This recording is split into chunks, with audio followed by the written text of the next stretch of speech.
Hello guys, तो कैसे हैं आप सभी। तो आज की कहानी शुरू करने से पहले अगर आप मेरे चैनल पर न्यू हैं तो प्लीज़ उसे सब्सक्राइब ज़रूर कीजिएगा। तो आज की कहानी शुरू करते हैं।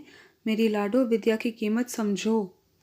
निधि बेटा, अब तो बंद कर दो इस फ़ोन को, सुबह से इसी में लगी हो। थोड़ी बहुत पढ़ाई में भी ध्यान लगाओ। बेटा, तेरी 10वीं के पेपर हैं इस बार। अगर फेल हो गई तो 1 साल बर्बाद हो जाएगा तेरा। तुझे बढ़िया स्कूल में पढ़ाने के लिए तेरे पापा कितनी बार ओवर टाइम करते हैं। तुम हमारी इकलौती संतान हो, चाहते हैं पढ़ लिख कर अपने पैरों पर खड़ी हो जाओ। हम आज हैं, कल नहीं। तब यह पढ़ाई ही तेरे काम आएगी। तुम अपने पैरों पर खड़ी हो जाओगी तो हमें भी तसल्ली हो जाएगी। तो बेटी कहती है, क्या मम्मी, आपका लेक्चर पूरा दिन चालू ही रहता है, 2 मिनट भी चैन से नहीं बैठने देती हो। मुझसे अच्छे तो यह पार्क के सामने रहने वाले बच्चे हैं, ऐश की ज़िंदगी जीते हैं। और यहाँ तो पूरा दिन पढ़ाई पढ़ाई। मैं जा रही हूँ अपने कमरे में, मैं थक गई हूँ। और वह यह सब सुनाकर अपने कमरे में चली जाती है। पर मैं क्या करूँ, समझ में नहीं आ रहा था।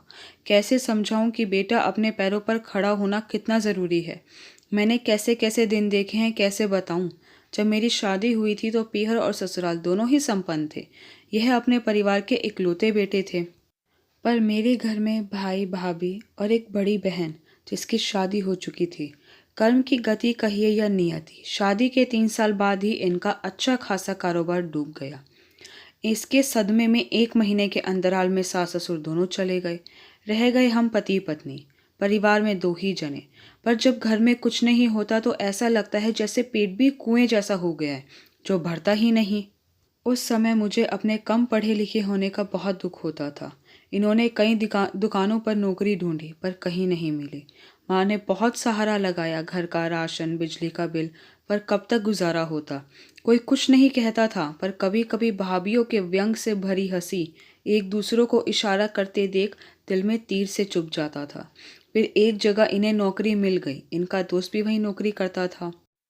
जैसे ही वहाँ एक पोस्ट खाली हुई, उसने इनके काम की गारंटी देकर उन्हें वहाँ पर नौकरी पर लगवा दिया। धीरे धीरे 2-3 सालों में काफ़ी सुधार हो गया, क्योंकि अभी तक बच्चे नहीं हुए थे।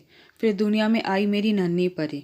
तब मैंने सोच लिया था कि इसे खूब पढ़ाऊंगी, ताकि भगवान न करे कल को ज़रूरत पड़े तो इसे किसी के सामने हाथ न फैलाना पड़े।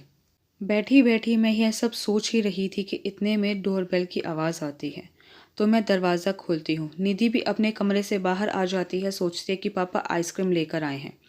पर वह हमारी काम वाली बाई थी। उसके साथ 20-22 साल की एक लड़की थी।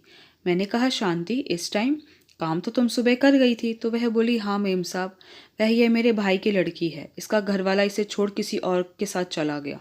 मैं तो किसी नए घर में काम कर लूँगी, पर जवान लड़की है, तसल्ली वाली जगह पर ही काम पर लगवा सकती हूँ। कल से मेरी जगह यह काम करेगी। तो मैंने कहा, अरे पर तुम इसे यह काम क्यों करवा रही हो?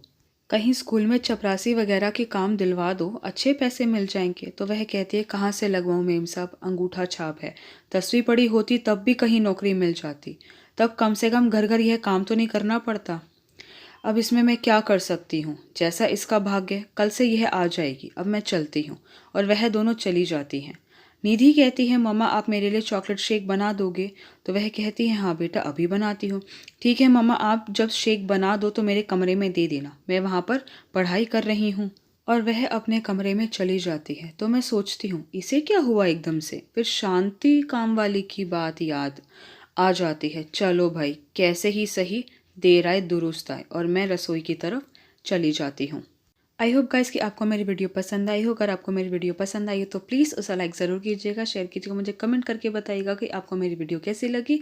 अगर आपने अभी तक मेरे चैनल को सब्सक्राइब नहीं किया तो प्लीज़ उसे सब्सक्राइब ज़रूर कीजिएगा। Thank you so much guys मेरी वीडियो देखने के लिए।